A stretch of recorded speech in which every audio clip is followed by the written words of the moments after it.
I, 45M, have been married to my wife, 42F, for about 18 years now. She works in marketing at the regional branch of a pretty well-known company and I work in a senior role at a software company. We have both been relatively career-focused go-getters and I think that's part of what drew us to one another. You likely won't be surprised to hear that we don't have any children, but we've never really felt like we really wanted them and I personally don't think anyone should take the decision to have kids lightly. In a marriage as long as ours, we've never had any issues regarding unfaithfulness, which is something that I have always been thankful for. I've always felt like we've been too busy climbing the ladder to be fooling around. That is likely a stupid assumption because I know that anyone who wants to cheat can make time for it if they really want to, but there simply wasn't any reason for me to suspect her of infidelity and I used that notion to buttress that. The worst part is that until it happened, I didn't even know better.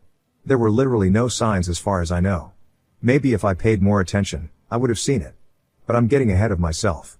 The entire thing started when my wife got a promotion at work about a year ago. She works extremely hard and has worked at her specific company for over a decade. She came back one day to tell me that she got a major promotion and was now in an executive position at the company. This was huge because, as I've said, we have always been very career focused, and there were signs that she was going to be chosen for the promotion, but we simply weren't sure, so it was huge when it was confirmed. The position came with new responsibilities, but it also came with a massive pay increase, which was, of course, one of the best parts of the thing. Now, for the most part, nothing really changed.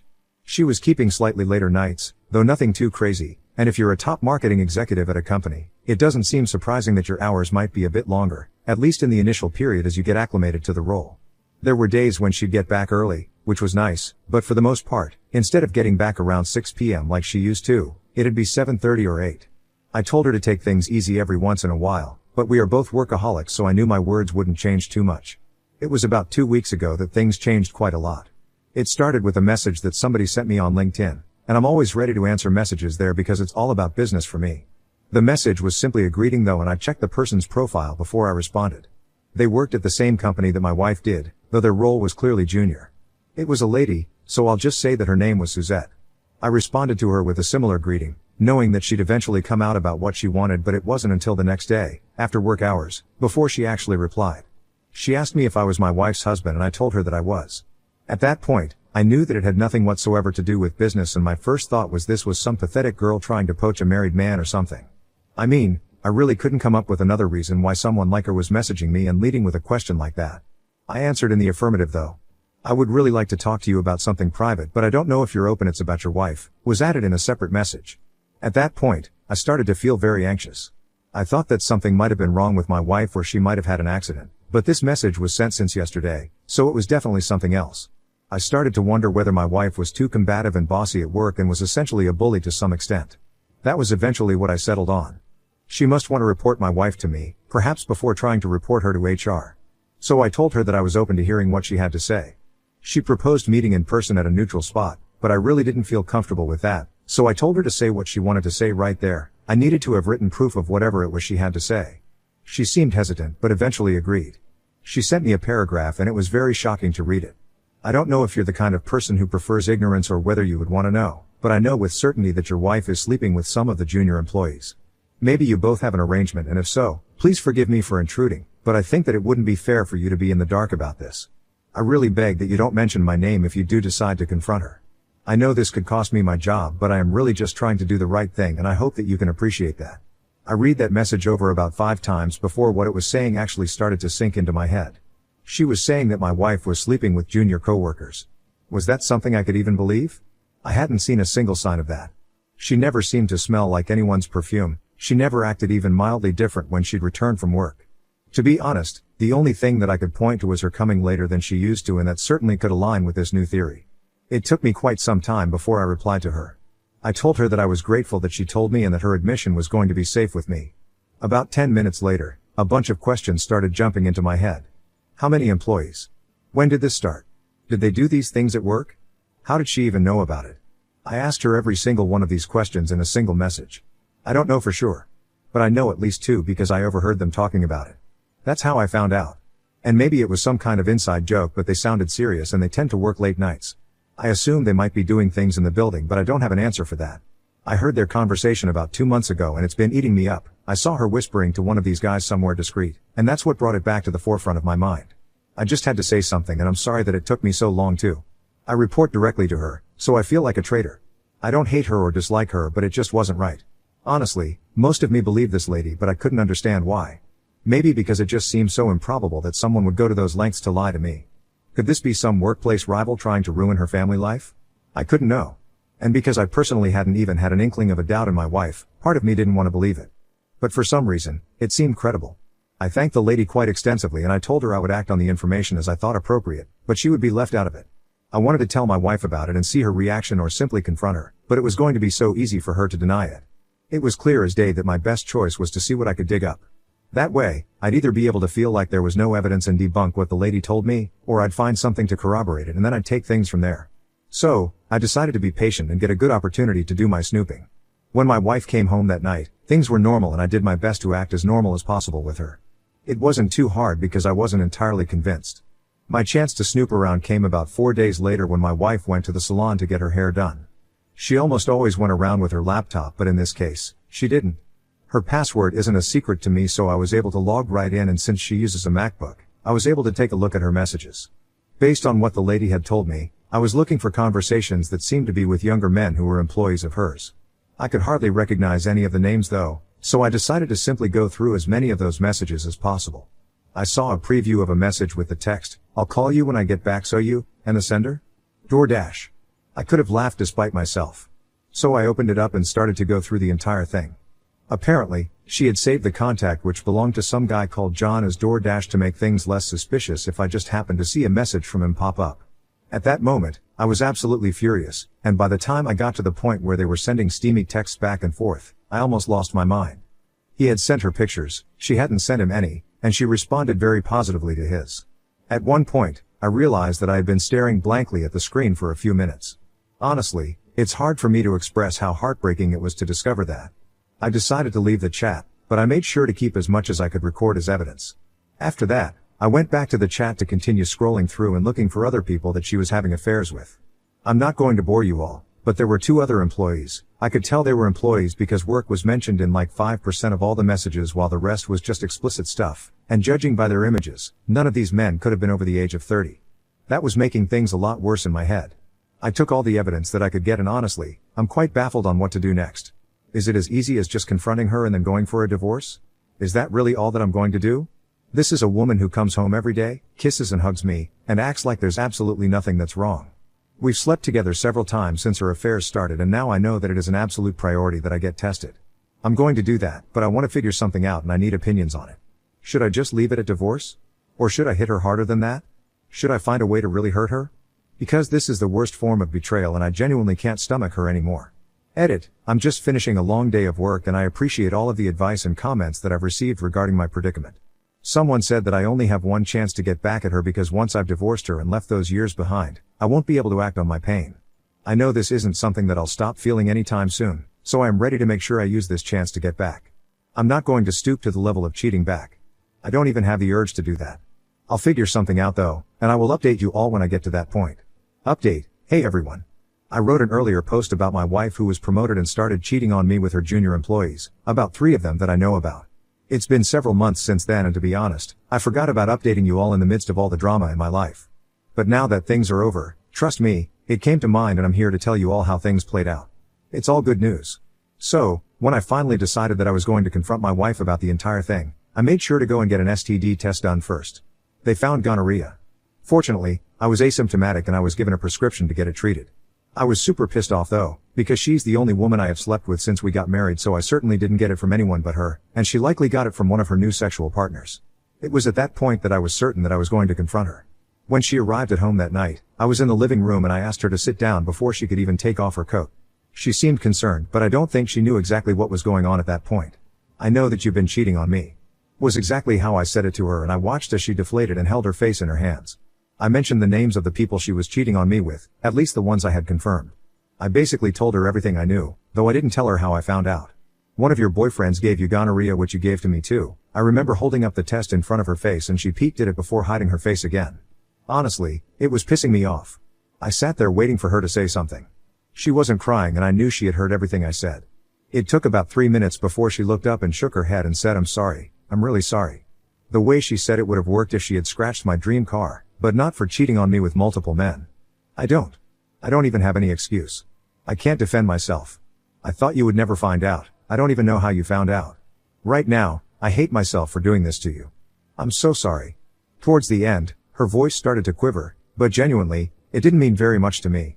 I could see she was crying at this point, but she wasn't sobbing or anything. It didn't move me. You're not sleeping here tonight. Find somewhere else. I'm going to be looking for a divorce lawyer first thing in the morning, and I suggest you do too so we can make this fast. It was only at this point that she said the only thing remotely close to begging. Baby. We've been together for nearly 20 years. Can't we? And then she trailed off. I think she wanted to ask if we could work things out, but I think she recognized that wasn't possible considering how deep her transgressions were. In response, I only told her that I'd wait in the living room while she packed any of the things she'd need for the next week. We'd arrange for her to get more of her stuff later. She stood up and went to the bedroom after that, and that was all that was made of our confrontation. Probably the most mature way to react to a fuck up of that magnitude. She eventually left the house, and the next phase was the divorce stage. We both got lawyers, the papers were served and signed very quickly, and we eventually got into the proceedings. Fortunately for me, I had all the evidence of her infidelity, including my STD test, and it was presented in a very effective way by my divorce lawyer, who was a total rock star. Things went on for quite a bit but ultimately ended in my favor because my ex-wife's promotion meant that she started earning significantly more than me, and I ended up getting a pretty nice alimony judgment, even though I really do not need it. I'll use it to pay for a hobby or two when it comes. The house was a tough one because we co-owned it, but her higher income meant she'd be better set to find a new residence. I got that one too. We each had cars and she kept hers naturally, but there was no way for me to get that from her as things went. That was how we finally split ways for good, and I was very happy with what I got. I wasn't done though. I really wanted to go after her affair partners, but after really thinking about it, I decided not to. These people were employees and it was hard to be sure that they weren't coerced into it at the start, regardless of how much they seemed to be enjoying it later on. She took advantage of them as their boss, and I decided it was too messy and not worth the effort to get on them. However, regarding her, it was easy for me to make a report to HR at her company from an anonymous address.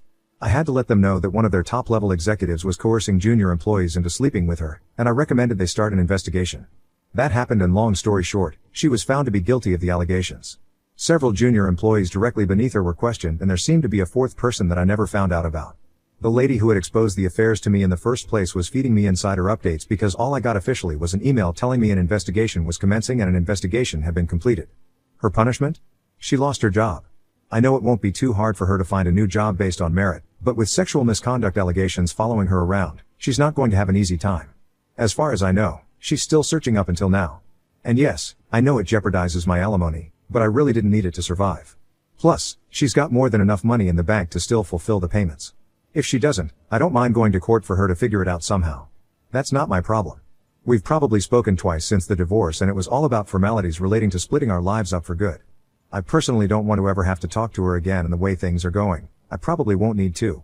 Honestly, life is good as it is, and although revenge doesn't completely erase the pain of being cheated on by your longtime wife, it does a hell of a good job at it. It feels good, and I'm glad I went through with it. Now on to the next story. Story 2. Found out I had a teenage daughter from a one-night stand and took her in. We bonded for 3 years, but now her other dad who abandoned her wants to apologize. In November of 2019, I, 42M, was playing a game with my wife, 42F, and our kids, 9 and 4M, when I got a knock on my door. When I opened, there were 2 officers and a shy girl who I will call Jane, now 19F. I let them in, and the cops explained that Jane was my biological daughter. I had no idea of this, but they brought me a DNA test. Then it all made sense. For some backstory, I had a one-night stand 20 years ago with a random woman I met at a party. The woman was actually married, and her husband, who I'll call Steve, found out Jane wasn't his after Jane took a 23andMe test as a small gift from one of her friends. When Steve found out about this, he immediately blew up at Jane and the mom and kicked them both out of the house.